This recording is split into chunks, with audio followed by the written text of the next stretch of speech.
বঙ্গোপসাগরে সৃষ্ট লঘুচাপটি আগামী 2 দিনের মধ্যেই ঘূর্ণিঝড়ে রূপ নিতে পারে এমন পূর্বাভাস দিয়েছে আবহাওয়া অফিস। এতে উপকূলীয় এলাকাগুলোতে বাড়ছে শঙ্কা। এই পরিস্থিতি নিয়ে বিস্তারিত জানাতে আমাদের সঙ্গে সরাসরি যুক্ত হচ্ছেন আমাদের সহকর্মী ছোটন সাহা। আমরা যুক্ত হচ্ছি।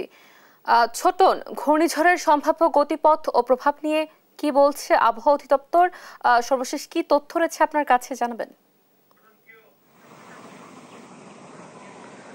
অতসী, যে উত্তর বঙ্গোপসাগরে যে বলা হচ্ছে যে লঘুচাপ সৃষ্টি হবে, সেটি আসলে আজ বা কালের মধ্যে কিন্তু সেটি লঘুচাপের সৃষ্টি হবে এবং যেটি পর্যায় কমে আমরা জেনেছি যে এটি গভীর নিম্নচাপ থেকে এরপর ঘূর্ণিঝড়ের রূপ নেবে, এমনটি কিন্তু আমরা জেনেছি। তো সেক্ষেত্রে আসলে ভোলার যে জেলা প্রশাসনের পক্ষ থেকে পূর্ব প্রস্তুতি নিয়েছেন এবং ইতিমধ্যেই কিন্তু জেলা দুর্যোগ ব্যবস্থাপনা কমিটির কিন্তু বৈঠকও হয়েছে। সেখান থেকে ভোলার জেলা প্রশাসক আজাদ জাহান কিন্তু যে প্রস্তুতির কথা আমাদেরকে জানিয়েছেন। তিনি বলছিলেন যে 869টি আশ্রয় কেন্দ্র দ্বারা প্রস্তুত রেখেছেন এবং একই সাথে 13,800 স্বেচ্ছাসেবীকেও কিন্তু তারা প্রস্তুত রেখেছেন। 98টি মেডিকেল টিম তারা প্রস্তুত রেখেছেন এবং তারা বলছিলেন যে জরুরি প্রয়োজনে সরকারি কর্মকর্তাদের ছুটিও কিন্তু তারা বাতিল করবেন, এমনটি কিন্তু তারা আমাদেরকে বলছিলেন। এবং যারা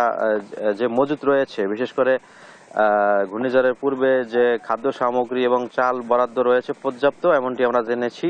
এবং জেলা প্রশাসক আরও যে নির্দেশনা দিয়েছেন, তিনি বলছিলেন যে পুলিশ, কোস্টগার্ড, ফায়ার সার্ভিস থেকে শুরু করে সরকারি কর্মকর্তাদেরকে তিনি প্রস্তুত রেখেছেন। যদি ঝড় শুরু হয়ে থাকে বা ঝড়ের আশঙ্কা করা হয়ে থাকে, সেক্ষেত্রে তাদের যে প্রস্তুতি সেটি শুরু হবে এবং তিনি সতর্ক রেখেছেন। আমরা জেনেছি যে ভোলায় প্রায় 350 কিলোমিটার বেড়িবাঁধ রয়েছে এবং এর ভিতরে বেশ কিছু বেড়িবাঁধ কিন্তু ঝুঁকির মধ্যে রয়েছে। তো এমন অবস্থায় পানি উন্নয়ন বোর্ড থেকে বলা হয়েছে যে সমস্ত ঝুঁকিপূর্ণ বাঁধ রয়েছে সেগুলো তারা ইতিমধ্যেই মেরামত করেছেন এবং ঝড়ের কারণে যদি সেগুলো আরো বেশি ঝুঁকির মধ্যে পড়ে বা ধসে পড়ার আশঙ্কা থাকে, সেক্ষেত্রে তারা পর্যাপ্ত জিও ব্যাগ এবং কর্মকর্তাদেরও তারা প্রস্তুত রেখেছেন। আমরা উপকূলীয় এলাকায় ঘুরেছি এবং উপকূলের বাসিন্দাদের সাথে কথা বলেছি। তারা আসলে এই ঝড় আসবে এমনটি পূর্বাভাস তারা জেনেছেন, তবে এই বিষয়টি নিয়ে তারা